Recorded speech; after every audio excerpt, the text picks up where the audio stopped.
Bonjour, je suis Hélène Dujardin, je suis sophrologue, thérapeute spécialisée dans les traumatismes et j'exerce cette activité depuis 5 ans environ et je suis ici pour vous parler du métier de sophrologue.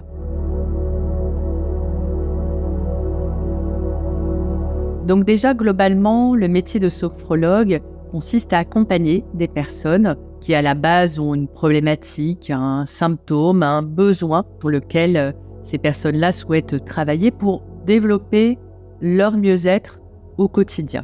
Et cela peut être en individuel et également aussi en collectif. Les domaines sont très vastes. Vous pouvez, en tant que sophrologue, intervenir en entreprise, sur justement la gestion du stress, en accompagnement en maison de retraite aussi, par exemple. Alors, combien gagne le sophrologue ?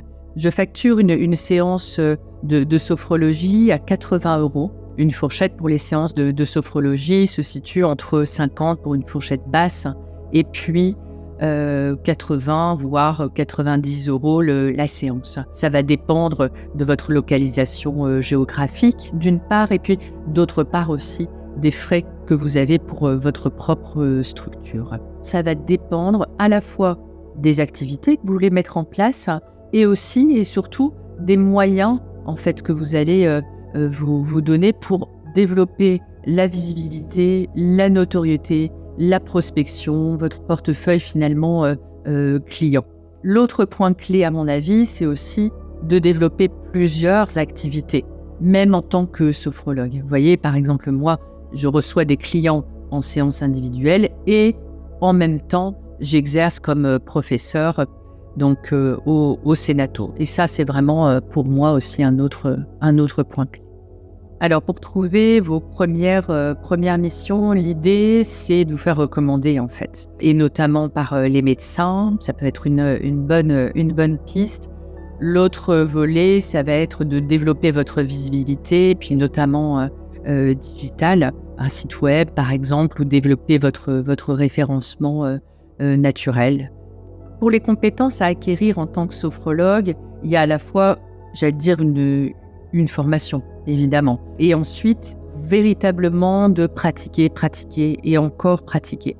Donc, vivre les expériences de la pratique sur vous, ça va être capital pour bien accompagner les personnes ensuite. Et ça, vraiment sur un long temps, en fait. Ça ne s'acquiert pas juste comme ça en un claquement de doigts. Ce n'est pas un savoir, c'est vraiment une expérience.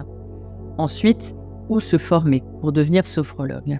Ce que je vous recommande véritablement, si vous vous intéressez à la sophrologie, c'est de venir vous former dans une école qui forme pas en 6 mois, mais une école qui forme en 2 ans. Ça, c'est très important pour intégrer la méthode qui est la sophrologie, qui est approfondie, qui est vraiment très intéressante et qui a besoin d'être vécue sur le long terme.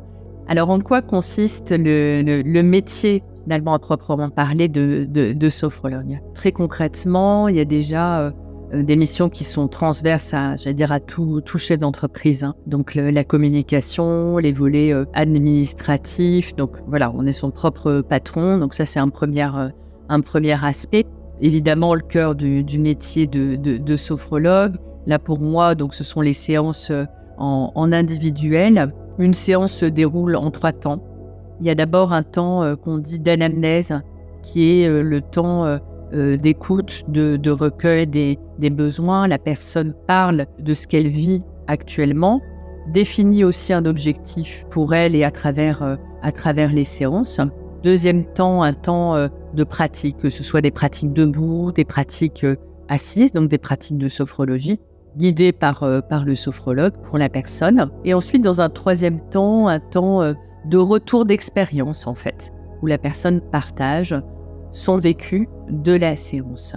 Quand vous recevez en tant que sophrologue une personne pour la première fois, vous allez derrière pouvoir construire ce qu'on appelle un protocole, c'est-à-dire réfléchir à des séances éventuelles qui seraient vraiment particulièrement adaptées à la personne. Et puis ce protocole, vous allez faire évoluer au fil des séances.